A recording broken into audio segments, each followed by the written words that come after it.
मुख्यमंत्री भूपेश बघेल कुछ बोल रहे हैं, सुनिए। निरीक्षण किए, साथ ही हमारे गोधन न्याय योजना, हमारे फॉरेस्ट डिपार्टमेंट में, एग्रीकल्चर डिपार्टमेंट में, बस्तर में जो कुछ भी काम हो रहा है सबका उन्होंने निरीक्षण किया।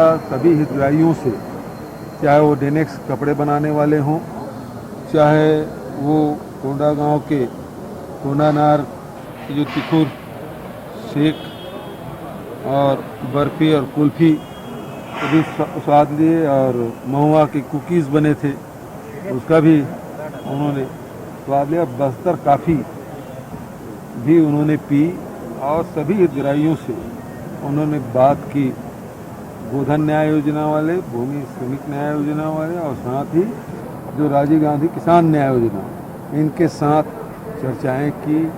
ऊषा के क्षेत्र में जो काम हो रहा है, मेटल के क्षेत्र में जो काम कर रहे हैं, उन सभी हितग्राहियों से, और स्वामी आत्मानंद अंग्रेजी माध्यम स्कूल के जो सुकमा के जो बच्चे हैं उनसे उन्होंने बात की। हमारे जैविक खेती करने वाले बीजापुर के किसानों से उन्होंने बात की।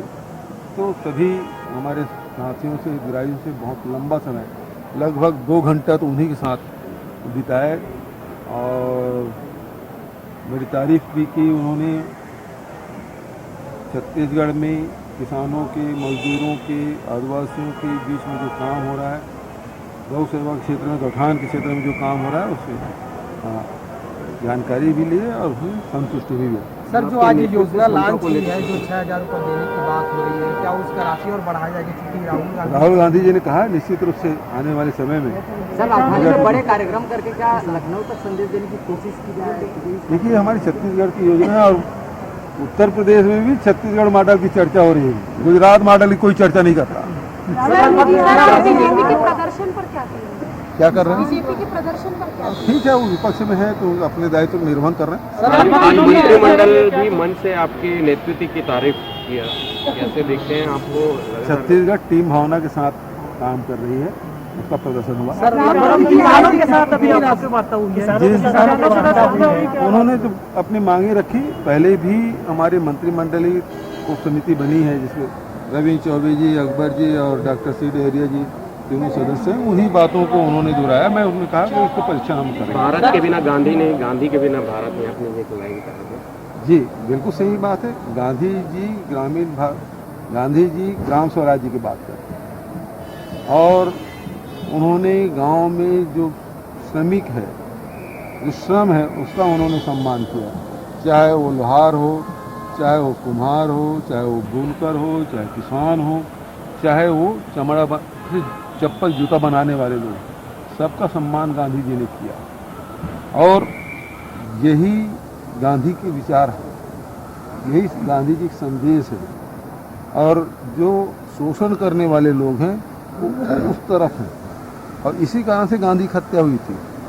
श्रम का सम्मान गांधी जी ने, नेहरू जी ने, पटेल जी ने, कांग्रेसियों ने किया।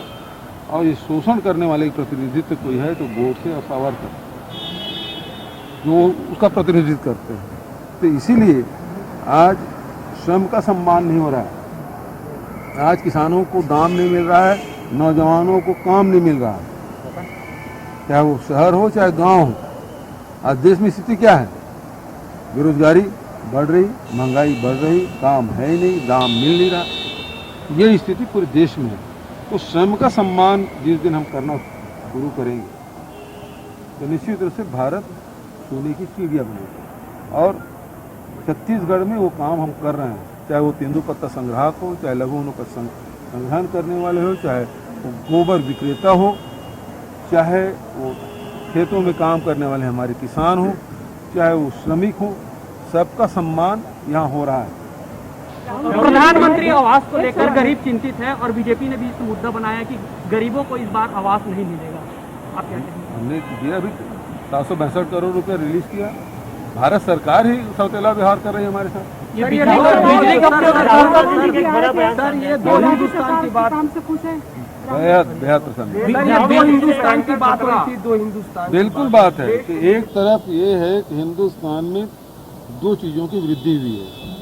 एक अरबपतियों की, जो पहले 100 अरबपति थे, अब वो 147 हो गए। दूसरा, जो गरीब है वो और गरीब हुए हैं। जो गरीबी रेखा के नीचे से हमने मनरेगा और यूपीए सरकार के समय